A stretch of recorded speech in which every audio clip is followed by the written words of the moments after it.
And sometimes we can hyper focus on the risk, which is always healthy. But if you focus on it too much, you miss the big picture. And that's exactly what you just said. These are so fundamentally critical to every aspect of modern life, every single aspect of modern life, right? Like your fancy air fryer, right?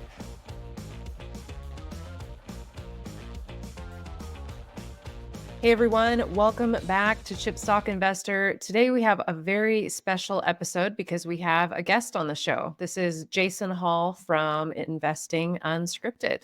The last time you were on the show was all the way back in February of last year. So we're very glad to have you back. Thanks for coming. It has been a minute. And Nick, that was a fun conversation that we had. We were talking about something that we're going to be talking about again today, partly. And to me, it was like a good kind of thought experiment of thinking more broadly about the semiconductor industry. I know people that follow your channel closely and read your written content know that the semiconductor industry is not just one thing. It's so diverse. And this is kind of a continuation of the evolution of that. Yeah, absolutely. I'm looking forward to it. And glad to have you back on to rehash half of the conversation we had in February 2023, just Texas Instruments this time. Right. And you've cleaned the place up a bit here with Casey now in the mix, and that's awesome. We had a lot of fun, Casey, Nick, when you guys came on our show last week. I'm glad to be on here with both of you. And I'm glad the hat's back for this episode. That hat is dope. It is awesome. Thanks, guys. Hey, before we get started, maybe Jason, you can just tell us where we can find your podcast and where we can find you and your partner in crime, Jeff. Yeah, so it's easy. It just however you get podcasts, just look for Investing Unscripted. You'll see a giant green logo. That's us, me, and Jeff Santoro. So I'm the investing pro. Been writing and investing, managing my own portfolio for over a decade at this point. It's fun because Jeff is just a regular guy with a real job, works in education. So it's that good mix of somebody that's trying to just dedicate as much of their spare time, which probably a lot of the people that follow your channel too. And we have broad conversations. Our tagline is asking the hard questions about investing. Our goal isn't to tell you your answer. It's just to have these conversations and help people think through investing decisions and reach better results. So that's the best place to find us. We do a weekly newsletter too. It's investingunscripted.com. That's easy to find. We drop that every Sunday. And we also publish a transcript when our podcast episodes come out on Wednesday. So if you're looking for links for any of the things we're talking about in the show, our transcript on Investing Unscripted is an easy way to get that. Go to the other stuff and you'll find us on social. You bring a very valuable perspective to the investing world, and we really appreciate that. So everybody go check out Investing Unscripted. So let's talk about Texas Instruments. It's been about 9 months since Nick and I did an actual deep dive video on TI. And the call at that time we made wasn't necessarily wrong. TI has underperformed its peers and the semiconductor market overall, but it really has been making a comeback as of late. Another factor is that we keep getting asked about gallium nitride or GaN chips, especially in the light of a very small semiconductor company called Navitas. And Jason, we're going to chat with all of these things about you. We know that you are a TI shareholder. And so let's talk about what's changed since we did our last video. So just a high level overview here. I put these slides from ASML. I hope no one gets too upset about that, but these are still very relevant high level views of the semiconductor industry. 2023 was an ugly year for the semi market. It was down low teens percentage versus 2022, but there's still this broad expectation that we're headed towards 1 trillion in total semi sales by 2030, by the end of this decade. Pretty much every market you can imagine is expected to kick in some level of growth for this overall market. Of course, AI infrastructure and data centers have stolen the spotlight, but lots of other good stuff here, including just good old-fashioned industrial equipment, automotive, consumer electronics, anything that draws power or needs some sort of analog chip is going to kick in growth. And so when we talk about Texas Instruments, what we're really looking at is mature manufacturing nodes, or so-called mature. This is still very advanced, cutting edge, high-tech manufacturing. But when we say mature, we're talking about things that are not the latest and greatest smartphone chips, latest and greatest data center AI and such, just older technology that is tried and true and is going to last a long time, and that companies expect to need for many, many years in the future because industrial equipment tends to have a pretty long shelf life. Jason, maybe let's pivot now to TI specifically with that high level view. This has been the reality since the start of 2023. It hasn't Yeah. been great. We say not great, but a year and a half capturing 26% in total returns, that's good. That's good. But again, the backdrop anybody that's focusing on the semiconductor industry is looking at is a remarkable run. And a tremendous amount of that has been driven by NVIDIA. It's gained what, $1 trillion in market cap over the past year and a half, probably, maybe more. It's been very good for ASML. It's been good for the software companies in this space. We've seen some of the other leading edge chip stocks do really, really well, even though the backdrop is that a tremendous amount of the, certainly in terms of volume of chips in the semiconductor industry has been going through a downturn, right? So we've seen the most valuable chips, the ones that drive a lot of the revenue, those companies that are exposed to that have done really, really well. I think that backdrop is really important for context to think about what's happened. But yeah, like I said, we've seen this kind of run, and I haven't looked at it. I guess yesterday it probably closed close to an all-time high if it wasn't still above the all-time high. And it doesn't seem like there's much of a business reason that's driven it. If you look at the results, sales are down double digits. And of course, again, the thing with these are manufacturing businesses, right? So with TI, they make their product. This is not a fabless company, fully integrated. So their net income, operating results, margins are all down even more than revenue because they lose operating leverage. So that's an important thing to remember. Yet, even though that's happened, the stock is at all-time highs. Yeah, and that really is incredible. This was 2023, fourth quarter of 2023, ugly end to the year. All parts of their business, the analog chips, that's the bulk of their business, especially like power, and anything that draws power needs a lot of little tiny parts and pieces to make the power flow the right way to the device. Embedded processing was a little bit of a standout outperformer for TI last year, but again, just go back to the Q1 results for this year, and you can see analog is still down, and embedded processing is now also tanking as well. Pretty ugly. And then, of course, that flows through to free cash flow. Like you said, Jason, it's a manufacturing business, so they lose the operating leverage. Now we're looking at a negative cash situation for TI. Well, there's some context on that that's important too, because you think about operating income and net income, those aren't cash flows. That's revenue recognition and expense recognition, right? So you lose the operating leverage and that comes down. When you build a new factory or you buy new capital equipment, you capitalize those expenses. You don't recognize them as operating expenses or cost of goods sold. So you don't see that immediately on the top line and the bottom line on GAAP earnings, but you do see it on the cash flows, right? Because you spend the money to buy that stuff.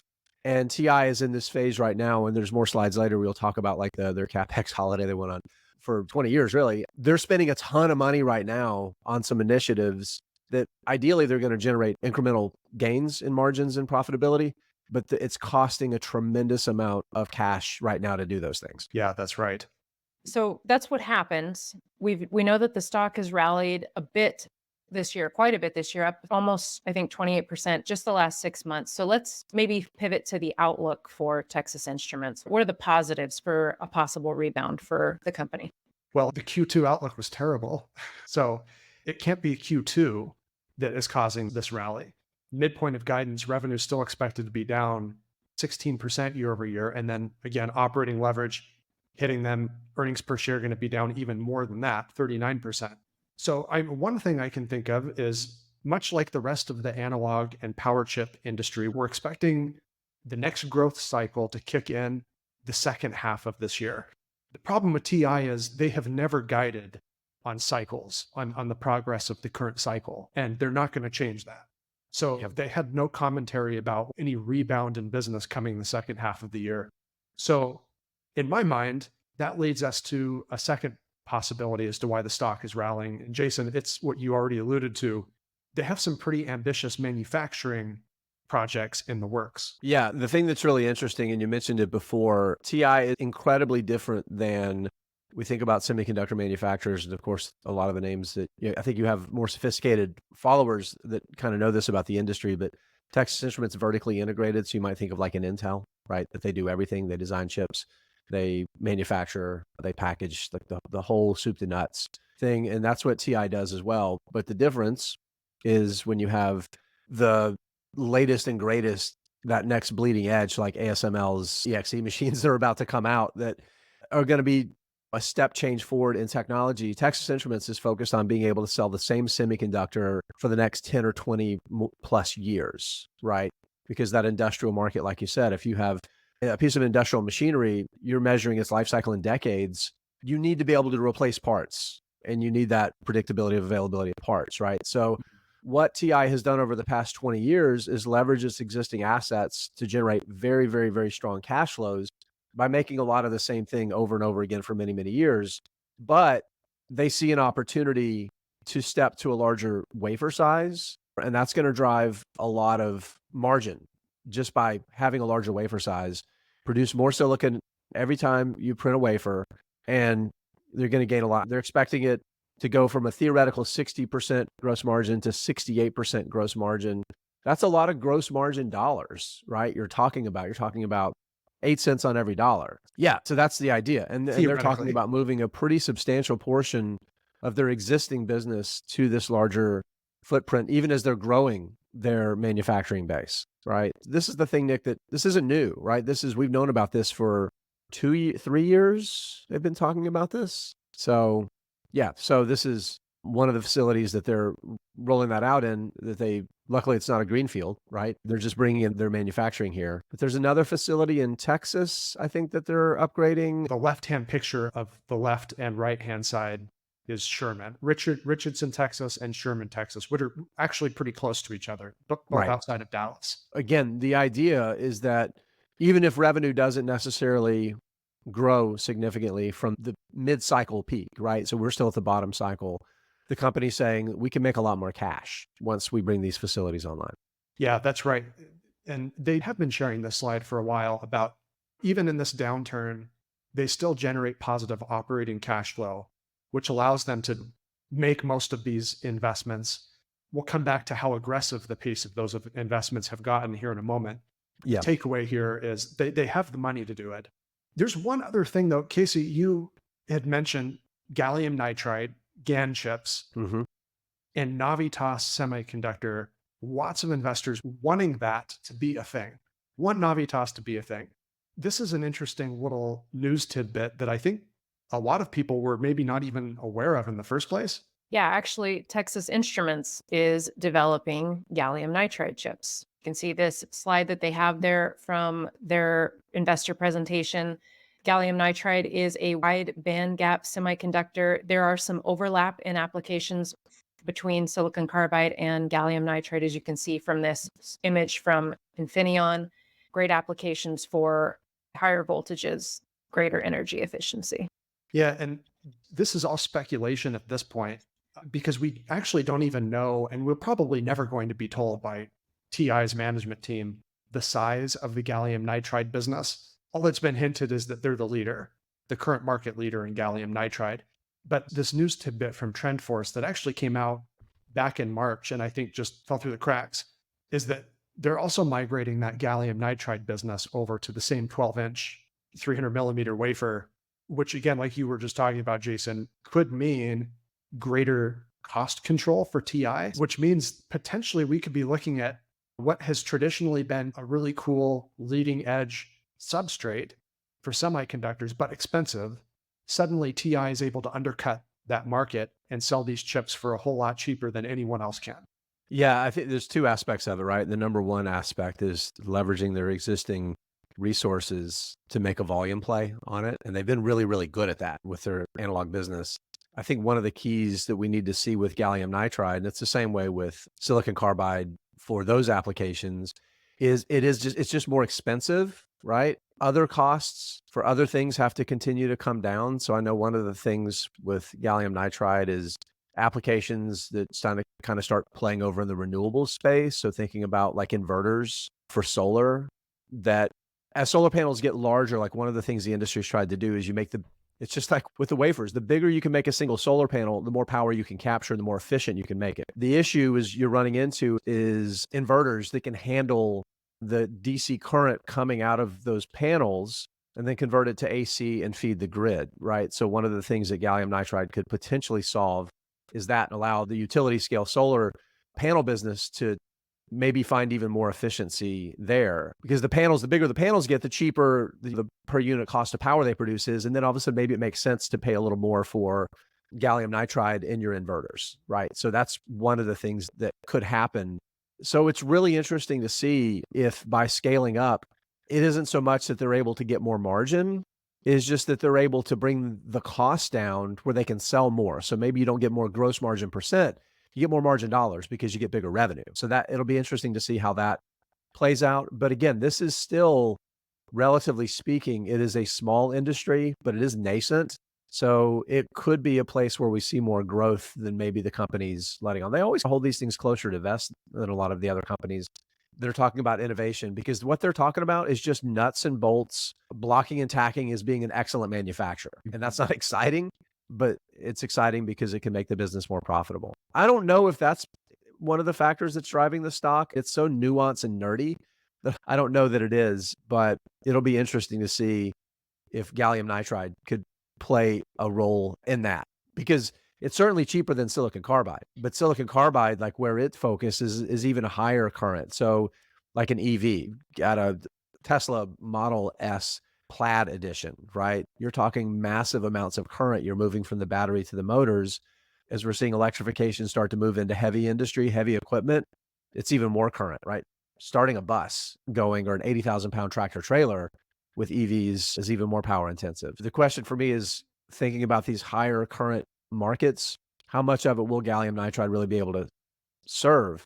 But I think, again, I think their play probably is less about creating more margin, gross margin percent, more profitability, and just more profit dollars by being price competitive with more of the market. One little interesting tidbit here, as far as the use cases go, where maybe this is causing a little bit of, I don't want to say hype, because TI is not an overhyped stock by any means, but maybe a little bit of optimism is in this graphics. There's like a little picture of a server and like a data center rack, right? Yeah. Where silicon Right. carbide and gallium nitride overlap. Mm-hmm.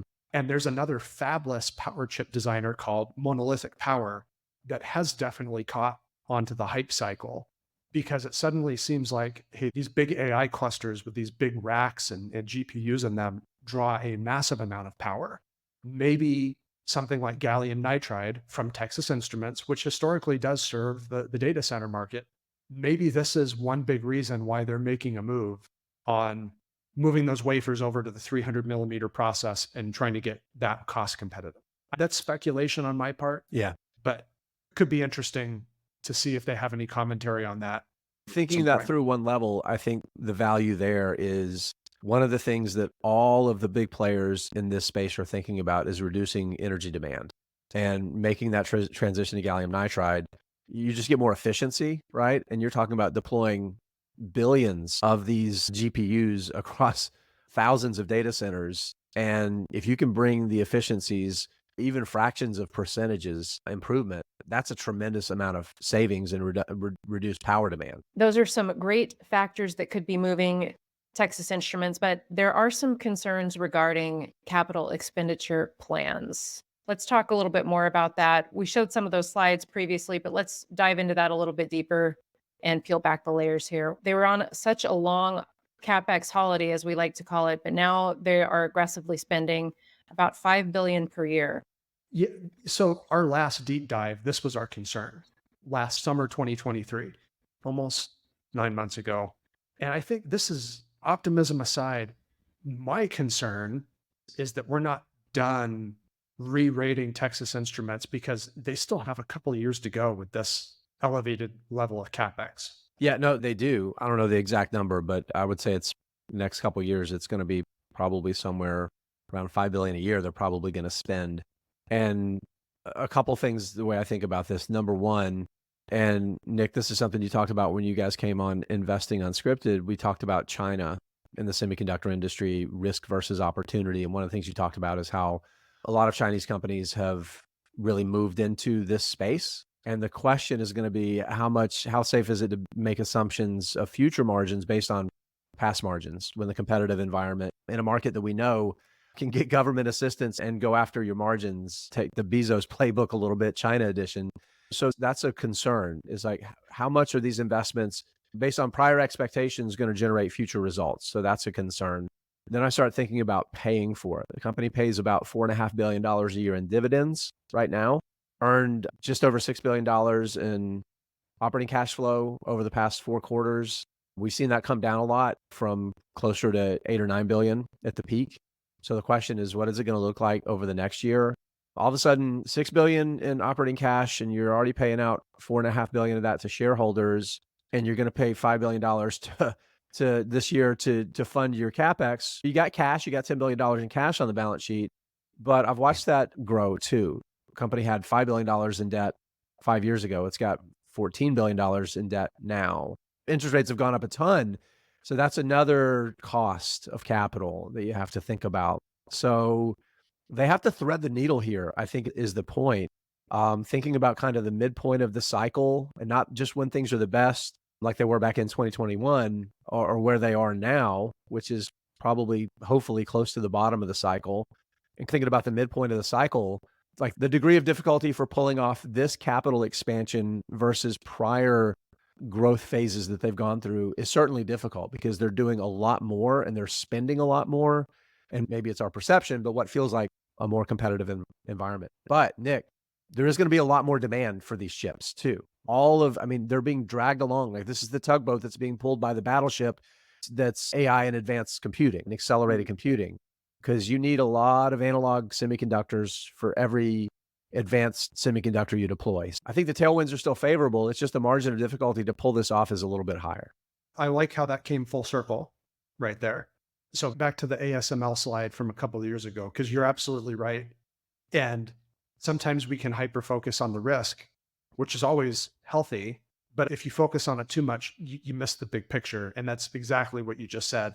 The mature manufacturing processes have to grow to continue to propel these more advanced chips, more advanced logic, more advanced memory chip. Just the machines themselves needed to manufacture those things are going to need more power chips. And then operating those higher end chips are going to need more power. And then the equipment that pulls data in from the cloud or from a server need more power. I know it's kind of a cascade effect. Yeah, no, there's no doubt about that, right? It's like the big brain warp of thinking of going to Mars and a 3D printer going to Mars to print more 3D printers, to print more 3D printers before you can even start making the other stuff, right? These are so fundamentally critical to every aspect of modern life, every single aspect of modern life, right? Like your fancy air fryer, right? You got analog power chips in there that are really like, and everything is so critically important. And two, like we always talk about competition. And if you just start and stop at competition as a risk, that's lazy analysis, because TI has some really big competitive advantages with its largest buyers, because they know they can get everything from TI, right? They're not going to shop around and buy 5 million of this from that competitor and 1 million from this guy. They know they can order everything from TI and it's going to show up and the quality is going to be right. And they're going to get it when they expected it. And they're going to be able to meet their production goals and not have a bottleneck that all of a sudden costs them a ton of money and lost production because they didn't get it when they were expected. Their buyers are very risk averse. And I think that could prove to be a competitive advantage for the business too. Let's get to the point that all the viewers want to hear about. The current stock price is right around $199 per share, market cap sitting around $181 billion. Is TI a good buy at this current price, or do we need to see further drop? Well, Jason, I want your thoughts. I put this together because a lot of the viewers like these reverse DCFs now. There's drawbacks to doing this because this is just trying to figure out what assumptions need to happen for the current stock price to be warranted. But there's limitations to that. So pick this apart for the people. Let them know, because we use this all the time, but it's not perfect.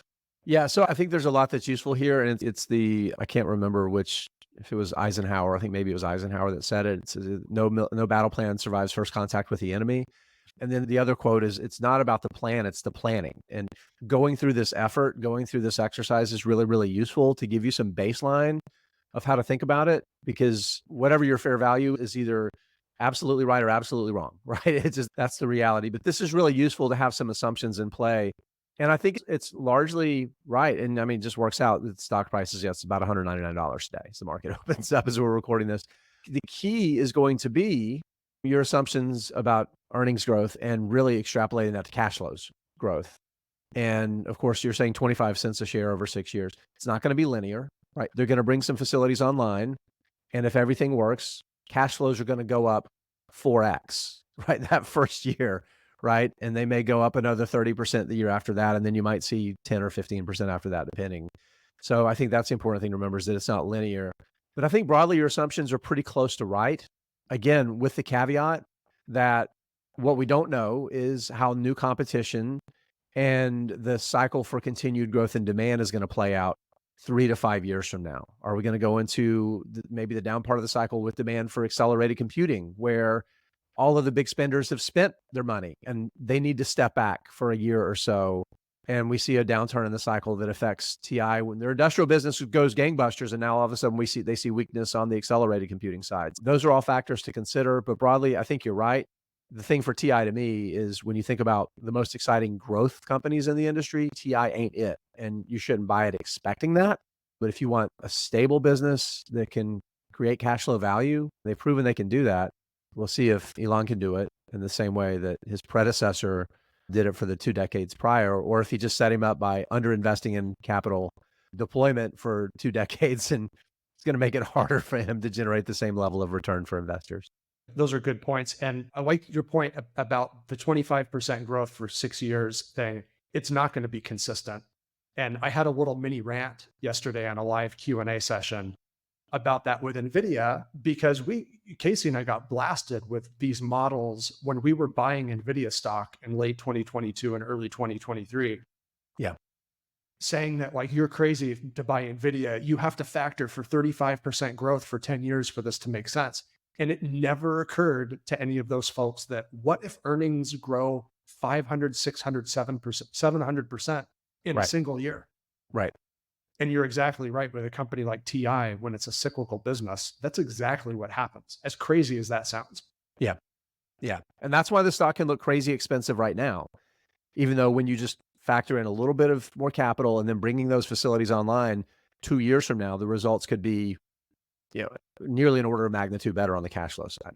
Thanks, everybody, for joining us on this episode today regarding Texas Instruments. Thank you again so much, Jason, for joining us. And we'll make sure everyone knows to find you on Investing Unscripted. We'll leave that link in the description below. Come find us. We'll be fun. You'll be disappointed by Jeff, but you can't get everything. I'm kidding. I'm lucky to have him as a partner. Nick, Casey, this was great. Appreciate you having us on. Thanks, Jason. Thanks, everyone. Take care.